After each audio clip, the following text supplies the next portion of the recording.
Hello everyone, मैं आयुषी स्वागत करती हूँ आपका आपके अपने यूट्यूब प्लेटफॉर्म जेआरएफ अड्डा पे। गाइज, आपके लिए एक वीडियो लेके आई हूँ। आपको भी शायद कुछ प्रॉब्लम होती होगी पेपर वन को प्रिपेयर करते हुए। समझ नहीं आता कि यूजीसी नेट एग्जामिनेशन दे तो रहे हैं, सब्जेक्ट की नॉलेज तो बहुत है, बट पेपर वन को कैसे अप्रोच करें समझ नहीं आता। पेपर वन में मार्क्स स्कोर करना मुश्किल हो जाता है।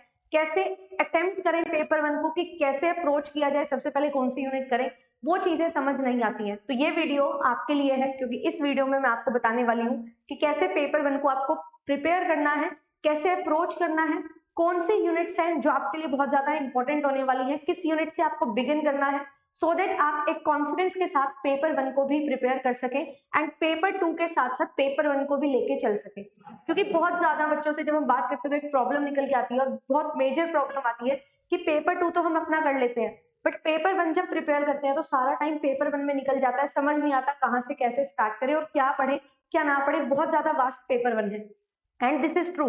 पेपर वन बहुत ज्यादा वास्ट है। 50 क्वेश्चन आपको यहाँ पे देखने को मिलेंगे। इन 50 क्वेश्चन में से आपको जो क्वेश्चन सही करने हैं वो रहते हैं लगभग 35 से 40। तो कैसे हम उन 35 से 40 क्वेश्चन को अप्रोच करें कि हमारा सिलेक्शन हो जाए, कैसे चूज करें कि मेरे लिए कौन से टॉपिक इंपॉर्टेंट हो सकते हैं, मेरे लिए कौन सी यूनिट इंपॉर्टेंट हो सकती है, यही डिस्कशन मैं आपके लिए आज लेके आई हूँ। एंड यही चीजें डिस्कस करेंगे कि पेपर वन की 5 यूनिट्स मैं आपको बताऊंगी जो सभी कॉमर्स एस्पिरेंट्स के लिए बहुत ज्यादा हेल्पफुल होगी अगर वो जेआरएफ क्रैक करना चाहते हैं। ये मेरे एक्सपीरियंस पे बेस्ड है। जिन बच्चों से मैं बात करती हूँ, जो मेरे क्लासमेट्स थे, जब मैं प्रिपेयर कर रही थी तब हम क्या स्ट्रेटेजी फॉलो करते थे, कैसे पेपर वन को स्कोरिंग बनाते थे, वो सारी चीजें मैं आपके साथ डिस्कस इस वीडियो में करने वाली हूँ।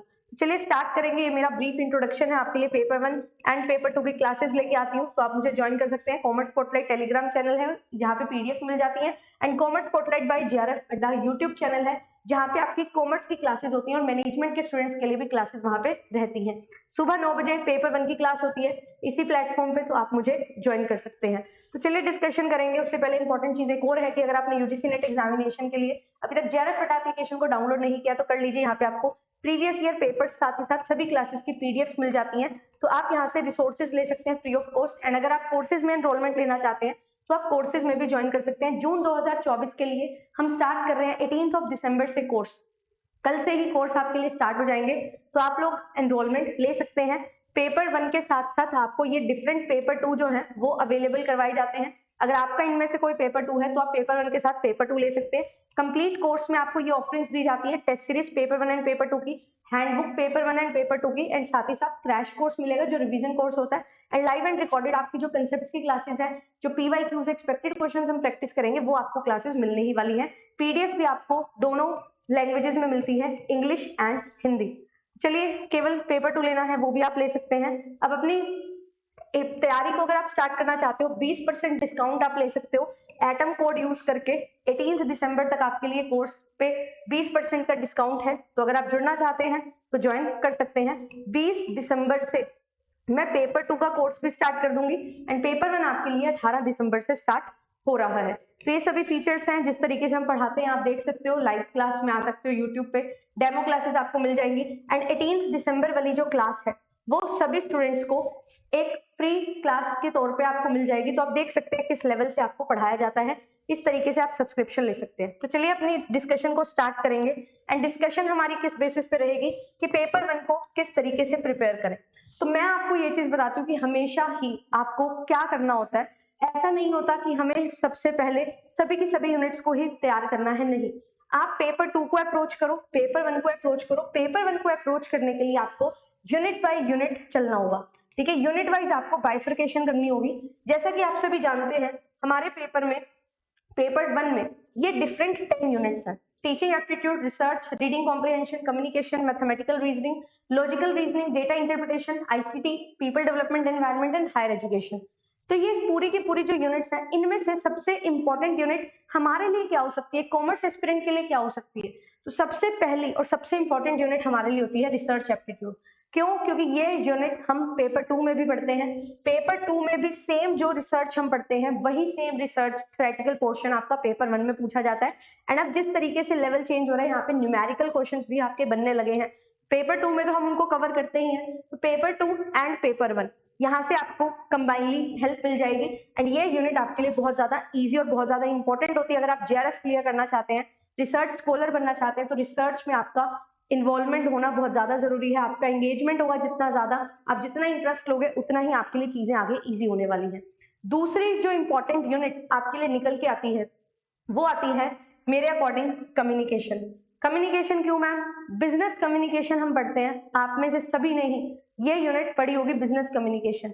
एंड जब आप पर्सनालिटी डेवलपमेंट बिजनेस कम्युनिकेशन की बात करते हो, जो मॉडल्स यहाँ पे पढ़े जाते हैं, क्या बैरियर्स होते हैं कम्युनिकेशन के, जो भी टर्मिनोलॉजीज पढ़ी जाती है वो मोस्टली हम कवर करते हैं। एंड यहाँ से भी जो बहुत सारे क्वेश्चंस हमें देखने को मिलते हैं, हमारी जो यूनिट होती है यूनिट नंबर 6 बिजनेस मैनेजमेंट, वहां से कहीं ना कहीं बहुत ज्यादा ये रिलेट करती है। तो ये पर्टिकुलर यूनिट आपको बहुत ज्यादा हेल्प करती है पेपर 1 में, अगर आप तैयारी करते हो पेपर 2 के साथ साथ पेपर 1 में भी आपको यहाँ पे हेल्प मिलती है। देन उसके बाद हमारे पास जो थर्ड यूनिट आती है वो होती है हमारे पास मैथमेटिकल रीजनिंग। मैथमेटिकल रीजनिंग एक ऐसी यूनिट है जो मेजरली कॉमर्स एस्पिरेंट्स के लिए एक एज होती है। तो अगर आप मैथमेटिकल रीजनिंग में अभी से ही एफर्ट करना स्टार्ट करोगे, अगर आपकी वीक यूनिट है ये, तो आपके लिए यहाँ पे बहुत ज्यादा इजी हो जाएंगी चीजें। अगर आप इस यूनिट को स्किप करते हो तो आप बहुत बच्चों से पीछे चले जाते हो।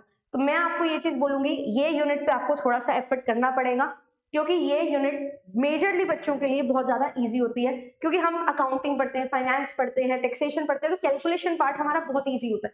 तो कैलकुलेशन पार्ट हमारा बहुत इजीली कर लेते हैं, बहुत हमें अच्छा तरीके से समझ आ जाता है। तो मैथमेटिकल रीजनिंग में भी रेशियो वाले क्वेश्चन, एवरेज, परसेंटेज वाले क्वेश्चन करना इजी हो जाता है। एंड साथ ही साथ जब आप एक कुछ चीजें समझ लेते हो, टाइम एंड वर्क के basics, time speed and distance के बेसिस, तो आपके लिए इजी हो जाता है इसके टॉपिक्स को कवर कर लेना।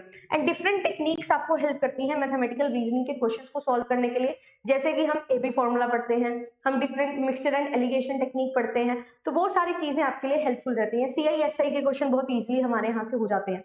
फिर इसके बाद फोर्थ यूनिट में बोलूंगी, अगर आप स्टार्ट कर रहे हो तो आप लॉजिकल रीजनिंग करिए, क्योंकि लॉजिकल रीजनिंग में जो भी न्यूमेरिकल पोर्शन, प्रैक्टिकल पोर्शन हमारा होता है, डायरेक्शन, ब्लड रिलेशन, वो चीजें बहुत ज्यादा स्ट्रॉन्ग होती है कॉमर्स एस्पिरेंट की।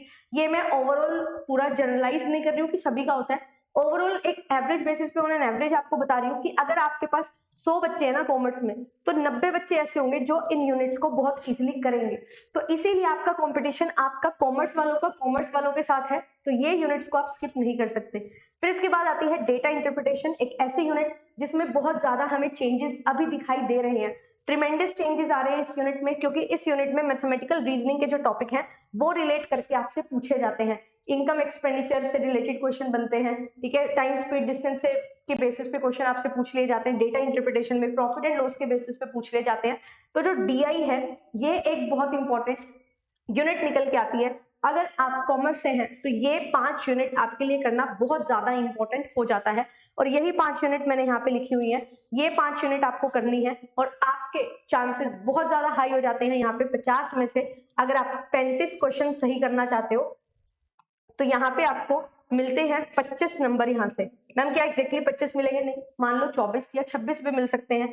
तो यहाँ से 25 क्वेश्चन तो हमारे बिल्कुल कंफर्म हो जाते हैं।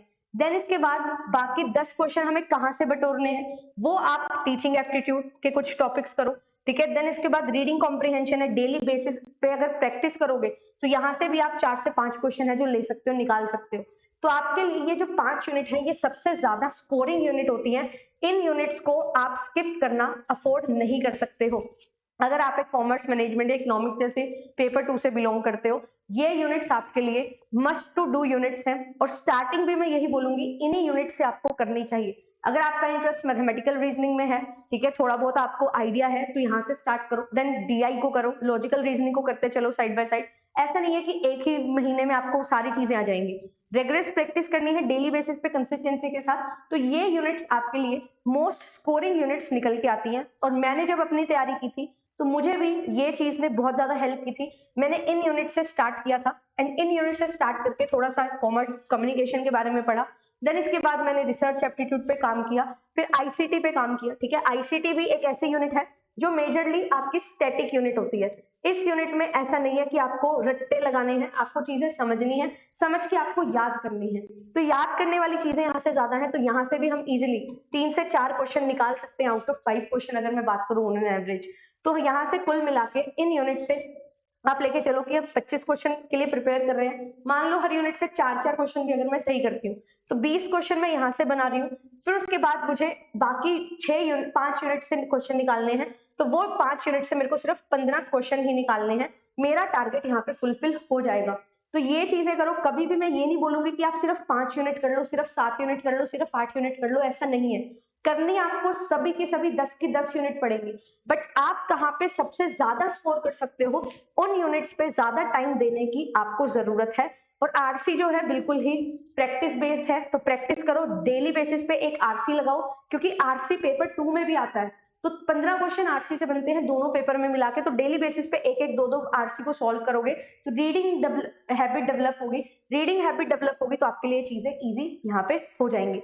तो इस वीडियो में मुझे सिर्फ यही आपको बताना था कि किन यूनिट से आपको स्टार्ट करना चाहिए, बिगिन करना चाहिए, सो दैट आपको एक कॉन्फिडेंस मिले एंड आप उस कॉन्फिडेंस से अपना स्टार्ट कर सको प्रिपरेशन। तो बिगिन करना बहुत ज्यादा जरूरी होता है। तो बिगिन करने के लिए आपको ये 5 यूनिट्स मैंने बताई हैं, इन 5 यूनिट्स पे आपको फोकस रखना है। एंड मैं आपको ये सजेस्ट करूंगी कि आप हमेशा स्टार्ट करो मैथमेटिकल रीजनिंग या डीआई जैसी यूनिट से, क्योंकि यहाँ पे आपको थोड़ा टाइम लगता है। तो थोड़ा सा टाइम यहाँ पे ज्यादा लगाना पड़ेगा। एंड इसको भी मैं पूरा का पूरा बाइफरकेट करने वाली हूँ नेक्स्ट वीडियो में कि कैसे इन यूनिट से टॉपिक वाइज आपको प्रिपेयर करना है, कैसे इन यूनिट्स को प्रिपेयर करोगे। रीजनिंग है, मैथ्स है, डीआई है, ये यूनिट्स जो होती है ना, इनमें बहुत बच्चे डरते भी है कि कैसे होगा, क्योंकि ये टाइम कंज्यूमिंग यूनिट्स होती हैं। टाइम यहाँ पे आपका लगेगा, टाइम कंज्यूम होगा, बट कैसे आप क्वेश्चंस को बना सकते हो, कैसे क्वेश्चंस को कलेक्ट कर सकते हो, वो चीजें हमें सीखनी है। ये जो एग्जामिनेशन है, it is about choice making, कि आपके पास 150 क्वेश्चन है, आपको कितने क्वेश्चन निकालने हैं, 100, 110, कि आपका यहाँ पे सिलेक्शन हो जाए। तो कैसे चॉइस मेकिंग करनी है, कैसे इन 50 क्वेश्चन में से मुझे 35 क्वेश्चन सिलेक्ट करने हैं जो मुझे हेल्प करें मेरे टारगेट को पूरा करने में, वो सारी चीजें आपके लिए यहाँ पे इंपॉर्टेंट हो जाती है। तो ये सारी चीजों का ध्यान रखते हुए आपके लिए कल एक सेशन में लेके आ रही हूँ, जिसमें मैं यही चीज डिस्कस करूंगी कि कैसे मैथ्स, डीआई और रीजनिंग जो है, इसको हम अच्छा कर सकते हैं, इसको इम्प्रूव कर सकते हैं। और जो पूरा इसका सिलेबस है वो मैं आपके साथ डिकोड करने वाली हूँ, सो दैट आपको आइडिया मिले कि हाँ, इस तरीके से हमें चीजों को लेके चलना है। एंड पेपर 1 में मैं आपको करवाती भी यहाँ पे यही 2 यूनिट्स हूँ, मेजरली मैथ्स, डीआई और रीजनिंग हम कवर करते हुए चलते हैं। तो इनको ही डिटेल में मैं आपको बताने वाली हूँ। एंड याद रखना, ये 5 यूनिट्स बहुत ज्यादा इंपॉर्टेंट हमारे लिए है, कॉमर्स एस्पिरेंट के लिए मेजरली है, जो मैनेजमेंट के हैं उनके लिए भी, क्योंकि सेम सिलेबस हमारा यहाँ पे रहता है। तो इन पे फोकस करिए। डीआई का पैटर्न चेंज हो रहा है, तो इनकी प्रैक्टिस करिए। जितना ज्यादा प्रैक्टिस करोगे उतना आपके लिए चीजें बेनिफिशियल होने वाली हैं। तो आज की वीडियो को इतना ही रखते हैं। Thank you so much. I hope कि ये वीडियो आपको हेल्प करेगी एंड आप इसी तरीके से, अगर जून 2024 में तैयारी करना चाहते हैं, इसी तरीके से प्रिपेयर करते हुए चलेंगे। मिलूंगी आपसे कल सुबह 9 बजे। तो मिलते हैं, जहां पे हम डिकोड करते हुए चलेंगे कि कैसे प्रिपेयर करना है हर एक यूनिट को, सिलेबस को अच्छे से डिकोड करेंगे और कैसे समझना है एक यूनिट को, वो सारी चीजें मैं आपको सिखाती हुई चलूंगी। All the very best. अगर आप जुड़ना चाहते हैं, 18 दिसंबर से पेड कोर्सेज हमारे स्टार्ट हो रहे हैं, एटम बैच हमारा स्टार्ट हो रहा है, तो आप ज्वाइन कर सकते हैं। Bye bye. चैनल पे फर्स्ट टाइम आए तो चैनल को सब्सक्राइब जरूर कर लीजिएगा।